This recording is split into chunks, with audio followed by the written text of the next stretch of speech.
अगर आप लोग मेरी वीडियोस देखते हो तो आप चकली और जलेबी के बारे में तो जानते ही होगे। जिन लोगों ने नहीं देखी उन लोगों से मैं कहना चाहूँगी कि वो अपना कुछ टाइम निकाल कर मेरी पुरानी वीडियो ज़रूर देखें। और आज आगे की कहानी सुनाने से पहले मैं अपनी कुछ दिल की बातें शेयर करना चाहती हूँ। वैसे तो जो भी बात हम लोग यहाँ करते हैं वो सारी हार्ट टू हार्ट कन्वर्सेशंस ही होती हैं, बट आज मैं ऐसे ही इस चीज़ के बारे में सोच में पड़ गई और मैंने सोचा क्यों ना आप लोगों के साथ भी ये चीज़ शेयर करूँ। आई एम श्योर कि हम सब ने अपने बचपन में बहुत कुछ सोचा था कि मैं बड़ी होकर ये बनूंगी या ऐसा करूंगी एंड दुनिया को हिला कर रख दूंगी। सब देखते रह जाएंगे और कोई मेरे आसपास भी नहीं होगा, सिर्फ मैं होंगी।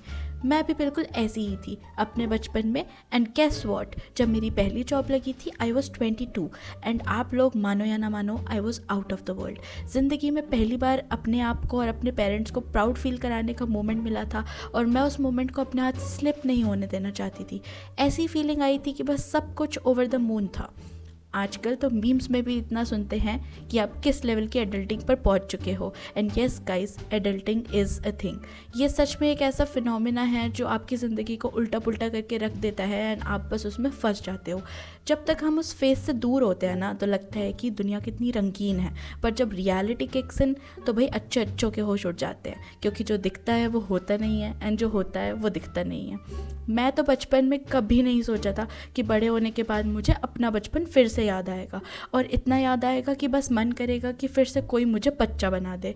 मैं दुनिया की सारी पढ़ाई करने के लिए तैयार हूँ, लेकिन बस यार कोई इस मंडे टू फ्राइडे के जाल से मुझे निकाल दे। I miss my college days, जब टेंशन बस एग्ज़ाम्स देने की होती थी। आजकल तो पूछो ही मत, पैसे, जॉब्स, बॉस, अप्रेजल, काम, वीकेंड का इंतज़ार और पता नहीं क्या क्या। ये लिस्ट तो वैसे कभी ख़त्म ही नहीं होगी। अब जब मैं अपने एडल्ट फेज़ में हूँ, मैं तुम सबसे बस यही शेयर करना चाहती हूँ कि अगर तुम्हें ये लगता है कि बड़े होने से तुम्हारी ज़िंदगी के दुख कम हो जाएंगे, then welcome to the club, क्योंकि इस झूठ के तो लाखों शिकार हैं। मैं ये बिल्कुल नहीं कह रही हूँ कि कुछ कर दिखाना बुरा है या बेकार है, लेकिन रिस्पॉन्सिबिलिटीज़ जो होती हैं ना वो सच में होती हैं और तुम उनसे भाग नहीं सकते। बचपन में तो अगर टीचर अगले दिन टेस्ट रख देती थी तो हम रो धोकर छुट्टी कर लेते थे और किसी न किसी तरह से अपने आप को बचा लेते थे। पर अडल्टिंग ऐसा टेस्ट है जो कभी ख़त्म नहीं होता। अगर एक दिन छुट्टी कर भी लो या उसे स्किप कर भी लो, अगले दिन 2 टेस्ट झेलने पड़ेंगे। And by the way, surprise test के बारे में तो पूछो ही मत, क्योंकि ज़िंदगी बड़े होने पर वो फ्री में लेती रहती है। मैं तो आज उन लोगों में से एक बन चुकी हूँ जो डे ड्रीमिंग करने लग जाते हैं और अलग ही डीप थॉट्स में चले जाते हैं। लेकिन यार क्या ही होती है जॉब। स्टोन एज में भी ऐसी क्या कमी थी जो लोगों ने ज़बरदस्ती का काम और ज़बरदस्ती के पैसे बना दिए और हमें भी इस प्रोसेस में ट्रैप कर लिया। असली मैट्रिक्स जिसमें हम लोग फंसे हुए हैं ना, वो हमने खुद ही बनाई है और अब खुद ही उस चीज़ को खोजते रहते हैं। पिछले कुछ महीनों से मेरी ज़िंदगी बस खाओ पियो काम करो और सो जाओ से बढ़कर कुछ नहीं है। बचपन में दुख होता था कि कोई डिसीजंस नहीं लेने देता और टाइम वेस्ट हो जाता है, जो करना चाहते हैं वो कर नहीं पाते। अब डिसीजंस लेने की ताकत तो मिल गई है, पर टाइम कहाँ गया ये किसी को नहीं पता। पैसा पैसा ना होकर टाइम पैसा बन चुका है और ये चीज़ हर एडल्ट को पता है। सही कहते हैं कुछ लोग कि बस बंध जाते हैं लोग वही सेम साइकिल में। ये तो बात मुझे अब समझ आ गई है। और पता है तुम लोगों को भी ये बता दूं कि इस YouTube चैनल का होना भी इसी चीज़ का नतीजा है कि मुझे अपने आप के लिए टाइम निकालना है और मुझे अपने आप के लिए कुछ करना है।